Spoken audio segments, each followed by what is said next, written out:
Пристигна и нашата гостинка Маја Љутков, актерка која што ви е добро позната и од малите екрани, особено неодамна од Бистра вода и од театарот, но денес ќе зборуваме за актерското училиште Прва проба, чишто дел е и таа. Маја, добро утро. Добро утро, Искра, ти благодарам за убавата најава и многу се радувам дека сум овде. Па да, убава тема, реков малку ќе навлеземе и во тајните на актерството, но она што прво сакаме да те прашаме, секојдневно имаш контакти со актери, што на снимање, што во театар, а актерите важат така за едни специфични суштества и карактери. Да. Па со кого е полесно, со актерите или со деца? Морам да признам дека децата се голем предизвик. Мене децата ми се најголемиот предизвик да работам со нив. Актерите се тргам од себе. Актерите како и секој актер, со нив сме некако сме учени, некако сме на иста фреквенција, меѓутоа она што мене ме возбудува се децата во моментов. Добро, рече предизвик, но претпоставувам дека тука станува збор и за одговорност, бидејќи во вашето училиште одат малолетни деца, што значи одговорноста што сега лично вие ги воведувате во еден нов свет. Да. Јас секогаш им велам на еден од првите часови на годината, во годината им велам на децата дека овде ќе учиме работи кои не можеме да ги научиме надвор, не можеме да ги научиме на училиште, не можеме да ги научиме не знам каде што одиме на другите курсеви. Само овде можеме да ги научиме тие некои интересни игри и забавни, тоа одбирам да ги наречам игри, баш заради тоа да им бидат попривлечни на децата. И жарот во нивните очи кога ме гледаат, додека го кажувам, тоа е, верувај ми, незаменливо чувството. Што најмногу ги фасцинира децата, еве, не зборуваме сега откако ќе дојдат таму, туку воопшто за да дојдат на едно вакво училиште, што е она што ги привлекува во актерството или пак тоа е повеќе желба на родителите? Секогаш кога ќе ме контактира некој родител, јас секогаш потенцирам дека е многу важно детето да сака, а не вие да сакате. Значи, многу е важно детето да сака, затоа што мене не ми значи ништо ако родителот сака, а детето има отпор да соработува. Многу е важно на нашите часови. На нашите часови практично важи едно главно правило, а тоа е не можам и не сакам, не постои. Правиме се. Секогаш им велам дека денеска малку ќе се во наводници ќе се изглупираме за да можеме да ја надминеме таа една бариера и таа една трема и сите заедно ќе се глупираме едни пред други за да се пресрамиме и после многу поинтересно ќе не биде секоја наредна вежба или етида театарски кажано. Што се вели ќе излеземе од рамките. Така, ќе излеземе од комфорната зона и тоа ми успева многу често и многу е поголема самодовербата кај децата во оној момент кога ќе го поминат, кога ќе помина таа една рампа, таа една бариера. И тоа е тен интересно за гледање и за соработка. Ние во меѓувреме одат инсерти од вашето училиште, токму од часовите што ги споменуваш, секако од минатата година, затоа што уписите сега се во тек до прва.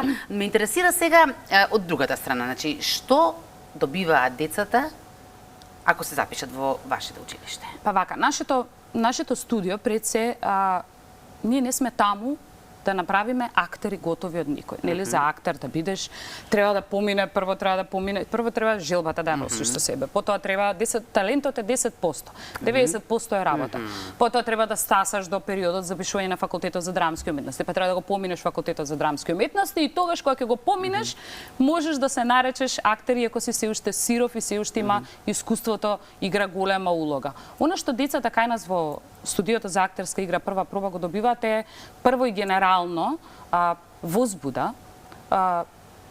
чистење на говорот, работење на правилен говор и дикција, зачувување на македонскиот литературен јазик, запазување. Јас многу внимавам на тоа и многу работам на тоа, затоа што како што можеме да забележиме нашите деца денешни повеќе говорат англиски отколку македонски. Има дефицит на зборови во нивниот вокабулар македонски. И јас сум исклучително ревносна на тоа да ги научам дека строга и ригорозна. Прво нашиот јазик е најважно да го познаваме многу добро, а потоа можеме да знаеме 5 и 10 јазици. Она што е многу важно исто така во нашето студио е дека децата се ослободуваат од секакви стеги, од секаква трема. Многу често дечињата се кога ќе излезат на било кој настап, на училиште, на патронат, треба да изговорат некаква песна, не знам, да бидат дел од некаква... Не само дечињата и возрастните. Се разбира и возрастните, ова важи за возрастните. И сега ние имаме разноразни вежби и техники во кои ние ги ослободуваме од тие стеги. Нивната самодоверба е на повисоко ниво и резултатите се одлични. Тие веќе немаат трема и со многу голема самодоверба излегуваат и настапуваат.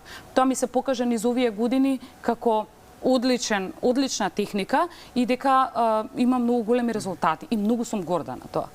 Да, како што гледам сите ви работи на кои што ги подготвувате, тоа се работи кои што секако му се потребни на еден човек. Да. Без разлика дали ќе се бави воопшто со актерството во животот или не. Точно. Како и да сите информации за ова ваше училиште може да се најдат и на вашата Facebook страница и таму најдов една многу убава мисла, која што сакам да искористам овде од Марлон Брандо, не треба да објаснувам нели кој е Марлон Брандо, кој што вели дека актерството е една од најмистериозните вештини. Така. Каква вештина, Маја, според тебе актерството? Ти како би ја опишала? Актерството е точно една од најмистериозните вештини. Зошто? Заради тоа што не секој може да оживее некој лик кој е измислен, замислен, представен на некакво парче хартија. И ние актерите ја имаме таа способност и развиваме таа вештина да можеме да го оживееме и да го донесеме на публиката природно и публиката да може да се да се соживее со тој лик, да предизвикаме кај публиката, не знам, солзи, да предизвикаме радост и сите оние палета на емоции кои се, нели, дел од нас. И затоа мислам дека Марлон Брандо мистериозноста за публиката, за обичната публика која не гледа за публиката, е во тоа како јас знам кога ќе дојдат дел од децата, многу често име прашањето како плачете на сцена. Дали со кробит?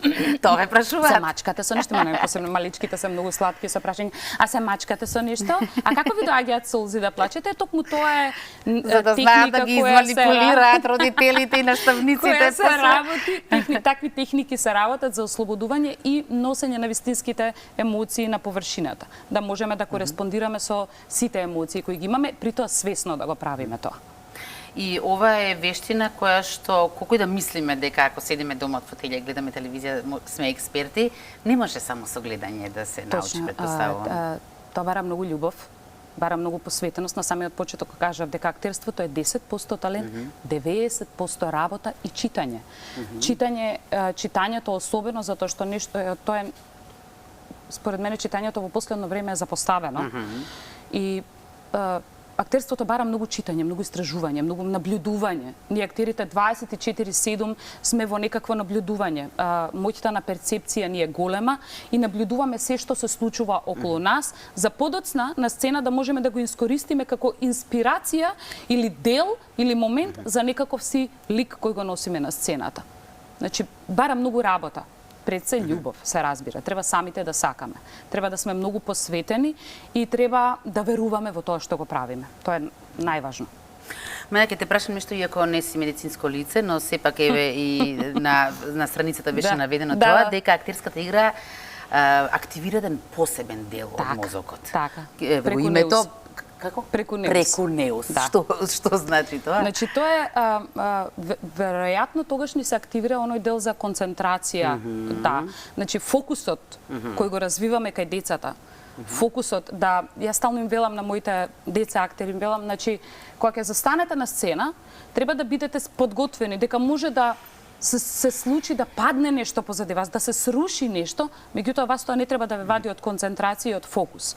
Треба што и да се случува, да си ја задржите вашата мисла и вашата емоција и да продолжите со она што го правите. Тоа е практично, јас мислам дека и во секоја јавна професија се бара. Тоа е сега јас и ти седиме овде, може ни падне нешто онде некој кран. Редовно се случува некој неспретен колега да се сопне, и ние треба да продолжиме со разговорот како ништо да не се случило, затоа што сме фокусирани и концентрирани.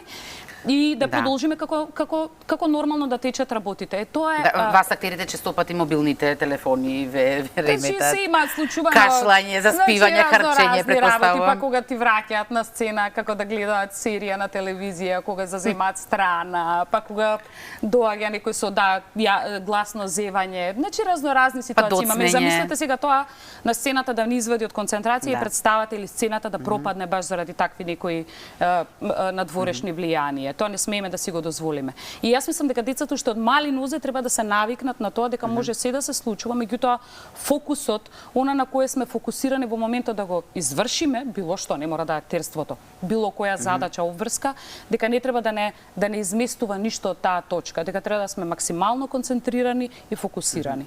И за таа цел користиме разноразни техники, вежби, етиди театарски, кои морам да кажам и морам да ги пофалам дека моите деца актери дека многу големи промени има после одреден број на часови изведување на тие етиди, децата стануваат едни други деца.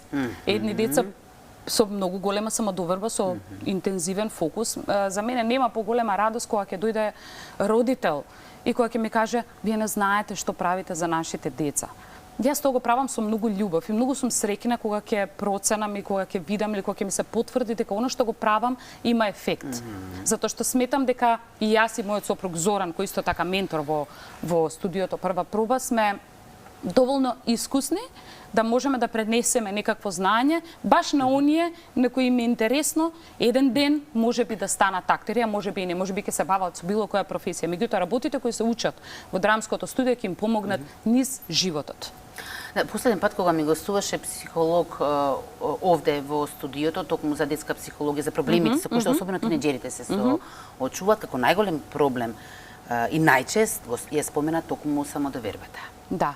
Така што е еден начин како морам да се... Морам да кажам дека тоа е нешто со што многу често се соочуваме во денешно време, намалената самодоверба кај нашите деца. Генерално зборувам за децата, не кај децата во студиото, генерално кај младата популација. И јас мислам дека тоа се должи на повлекувањето дома во својот розев балон, значи гледањето во телефоните, живењето во тој некој свет кој не е реален, оптеретеноста со социјалните мрежи. Многу одамна немаме деца кои играат на љулјашки. Многу одамна немаме детски џагор пред зградите. Многу одамна немаме изгребани коленици. Коликите, мислам дека изгребани коленици, затоа што паднале, играле жмурка, играле барканица. Многу одамна немаме нечисти деца кои си дошле и си рекле: "Мамо, да се преслечам затоа што падна вокал, си играв" и така натаму. Сето тоа мене ми е многу привлечно и многу сакам колку што можам да ги оттргнам од не само од екраните, да ги вратам на оно што се вика детство, да им ја вратам самодовербата. Многу е важно да се има не преголема самодоверба, да се има самодоверба на едно ниво на кое ќе може лесно, односно практично да се носат животните улоги, да тече животот. Многу е полесно кога имаш самодоверба. Кога немаш самодоверба, тлото под нозете ти се ниша. И мене точно тоа ми е мисијата. Самодовербата кај децата да биде на високо ниво. Споменавте дека имате низа техники, го имам овде и списокот на дел од вашата програма всушност. Да. Ме интересираат некои работи што може да им бидат од полза на родителите во работата со децата, меѓу другото нели работите и на дикција. Апсолутно. Знаеме некои од основните вежби, она со пенкалце, моливче во уста, па да се изговара. Го практикуваме многу често. Да, и ние телевизиските луѓе што друго користите? Вака, првиот и многу важен дел во кога ќе се запише децата првата година е да помина такви разноразни техники во кои ќе станат свесни за своето тело и за способностите кои своето тело ги може. Значи, кој е главниот апарат на еден актер? Гласот и неговиот став, неговиот емотивен хабитус и телото. Прво почнуваме со дишење.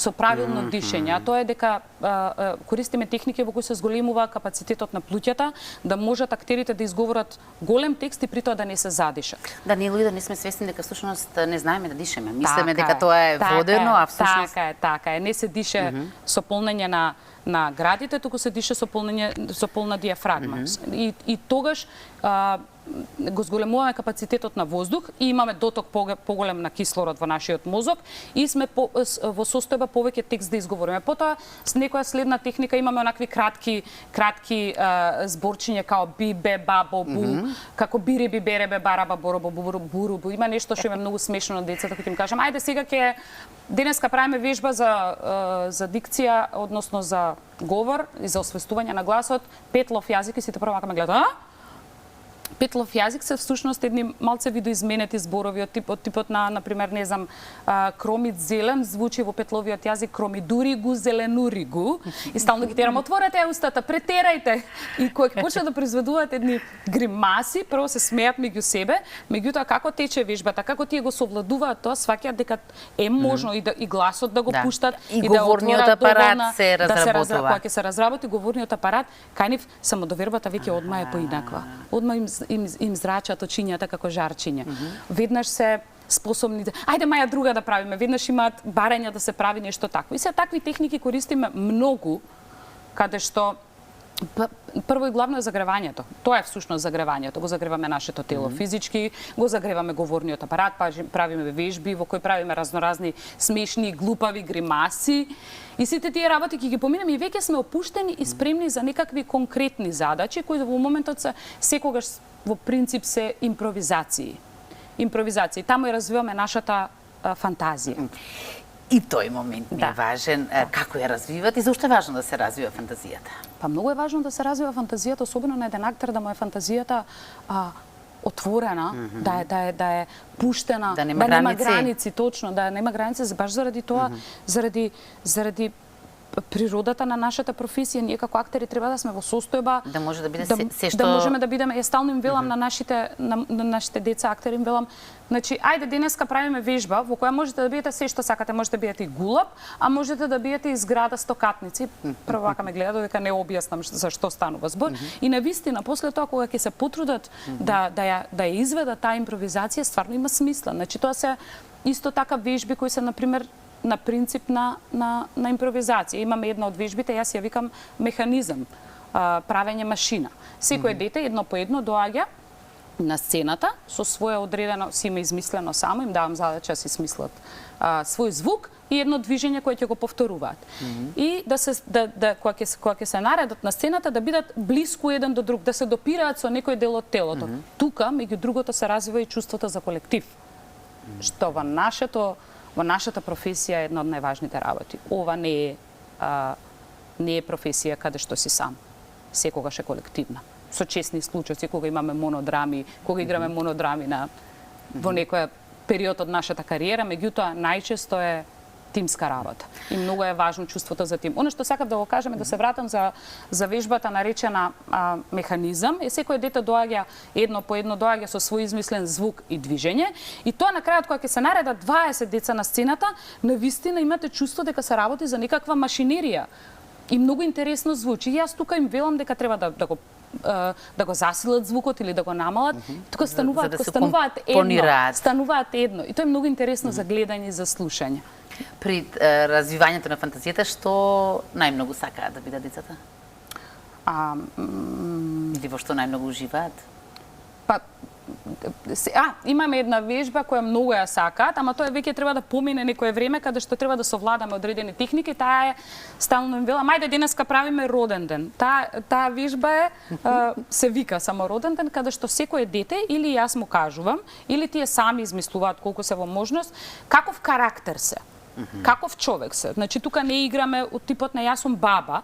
Јас секогаш велам, каква баба си ти? Каква баба играш? Бабата може да е фраерка, може да слуша хип-хоп, може да рапува бабата и да нема вилици. И сега тука нив им станува интересно и задачата има дека се дојде ни на роден ден. И тука станува една многу интересна атмосфера каде што секој со различен лик влегува и комуницираат меѓу себе од аспект на ликот на роден ден се и му честитаат на славеникот и тоа станува една општа журка и после тоа завршуваме. Многу се срекни особено на таа, веќе ќе им речам ајде роден ден правиме со различни карактери, тука ептен сакаат да прават. Сега ми е мака Маја што не сум дете да се запишам овде, сигурно е многу интересно. Може затоа што да, ни остане уште време околу деталите. Колку што јас разбрав, од 7 до 17 години, да, така? Меѓутоа може и може и на 18. Може од 7, практично треба да звучи од 7 до 80. Значи, кој сака, може да ни сконтактира мене и Зоки и да има потреба од ослободување, од подобрување на дикцијата, од освестување на самиот себе, од самодисциплина и дисциплина, од развивање на потреби за јавен настап, апсолутно, така? Трема на јавен настап, за време на јавен настап, пред јавен настап, ние сите знаеме што може да се случи од трема на настап, така може да се блокираш и да не си во состојба ништо да кажеш. Токму заради тоа користиме разноразни техники каде се ослободуваме и нашиот настап ќе биде успешен. Меѓу другото, главната работа ни е работата со децата. Да нагласам дека уписите се уште во тек, дека официјалниот веројатно до некаде средина на септември, дека не ги формираме сите групи, не ги поделиме по возраст и веројатно до таму ќе трати, јас ќе објавам кога ќе завршуваат и кога сме веќе готови со групите. Меѓутоа, сега сме се уште во фаза на уписи и морам да забележам дека има многу голем одзив. Да, на што сум јас посебно среќна и горда. Кога ќе ми текне дека ние драмското студио го отворивме во короната и тоа во жижата и пола луѓе ни викаа вие сте луди, а пола ни викаа браво на храброста.